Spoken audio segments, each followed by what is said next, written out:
যুক্তরাষ্ট্র ইরান যুদ্ধের প্রভাবে চলমান সংকটের প্রভাব মোকাবেলায় একগুচ্ছ সিদ্ধান্ত নিয়েছে সরকার। রবিবার থেকে সরকারি বেসরকারি অফিসের সময়ে 1 ঘণ্টা কমানোর পাশাপাশি শুক্রবার থেকেই মার্কেট বিপণী বিতান সন্ধ্যা 6টার মধ্যে বন্ধ করার সিদ্ধান্ত নেওয়া হয়েছে।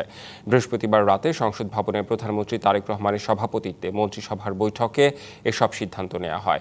বৈঠক শেষে মন্ত্রিপরিষদ সচিব নাসিমুল গনি সাংবাদিকদের ব্রিফ করেন। তিনি জানান, সরকারি বেসরকারি অফিস সকাল 9টা থেকে 4টা পর্যন্ত চলবে। ব্যাংকে লেনদেন করা যাবে সকাল 9টা থেকে বিকেল 3টা পর্যন্ত। মার্কেট ও বিপণী বিতান সন্ধ্যা 6টার মধ্যে বন্ধ করার সিদ্ধান্ত হয়েছে। তবে খাবার ও ফার্মেসি এই সিদ্ধান্তের আওতার বাইরে থাকবে। এছাড়া চলমান সংকট মোকাবেলায় জ্বালানি ব্যয় 30% ও সরকারি খরচ কমিয়ে আনার সিদ্ধান্ত নেওয়া হয়েছে বলে জানান তিনি।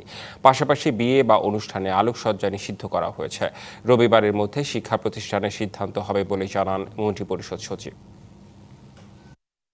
অফিসগুলো আমরা কমিয়ে নিয়ে আসতেছি 1 ঘন্টা করে, 9টার থেকে 4টা পর্যন্ত অফিস চলবে। সকল অফিস, এটা সরকারি বেসরকারি সকল অফিস 9টার থেকে 4টা চলবে।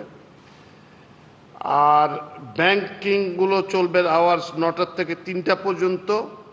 এছাড়া সরকারি কিছু ব্যয় হ্রাস কমানো হচ্ছে আগামী 3 মাস পর্যন্ত। 200-র বেশি সার্ভিস ও ফিচারে লেনদেনের সব বিকাশ অ্যাপে সম্ভব।